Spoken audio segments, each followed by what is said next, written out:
ਮੇਰੀ ਨਾ ਇੱਕ ਦੋਸਤ ਵਾ ਅਰੂਜ, ਫੈਸਲਾਬਾਦ ਉਹ ਰਹਿੰਦੀ। ਉਹ ਨਾ ਮਤਲਬ ਕਿ ਮੈਚਿਓਰ ਆ, 20+ ਉਹਦੀ ਏਜ ਆ, ਤੇ ਉਹ ਨਾ ਬਹੁਤ ਅਜੀਬੋ ਗਰੀਬ ਜਿਹੀਆਂ ਗੱਲਾਂ ਕਰਦੀ ਆ।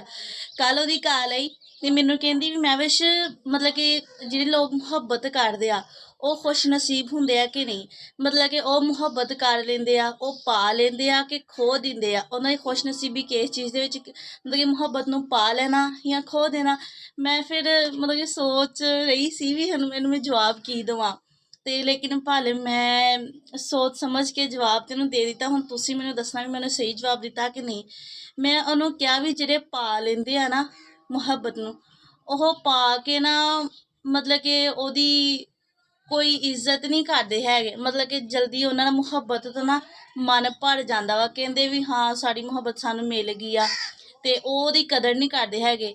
ਤੇ ਜਿਹੜੇ ਮੁਹੱਬਤ ਨੂੰ ਨਹੀਂ ਪਾਉਂਦੇ ਹੈਗੇ ਉਹਨਾਂ ਦੇ ਦਿਲ ਵਿੱਚ ਤਜੱਸੁਸ ਹੁੰਦਾ ਵਾ ਵੀ ਕਾਸ਼ ਸਾਡੀ ਮੁਹੱਬਤ ਸਾਨੂੰ ਮਿਲ ਜਾਂਦੀ ਤੇ ਅਸੀਂ ਇੰਨੇ ਖੁਸ਼ ਹੁੰਦੇ, ਇਹ ਕਰਦੇ ਉਹ ਕਰਦੇ। ਉਹ ਵਿਚਾਰੇ ਨਾ ਮਤਲਬ ਕਿ ਆਪਣੀ ਜ਼ਿਹਨੀ ਸੋਚਦੇ ਰਹਿੰਦੇ ਆ, ਮਤਲਬ ਕਿ ਦਿਲ ਦੇ ਵਿੱਚ ਨਾ ਖਵਾਹਿਸ਼ ਰੱਖਦੇ ਆ, ਤਜੱਸੁਸ ਰੱਖਦੇ ਆ, ਤੇ ਉਹ ਇਹ ਤਜੱਸੁਸ ਦੇ ਪਿੱਛੇ ਨਾ ਖੁਦ ਨੂੰ ਤਬਾਹੋ ਬਰਬਾਦ ਕਰ ਲੈਂਦੇ ਆ, ਖਾਕ ਹੋ ਜਾਂਦੇ ਆ।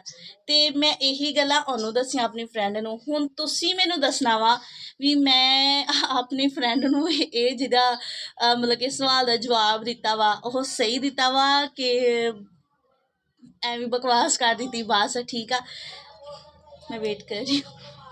मुझे बताना अच्छा कि मैंने सही बताया है कि नहीं।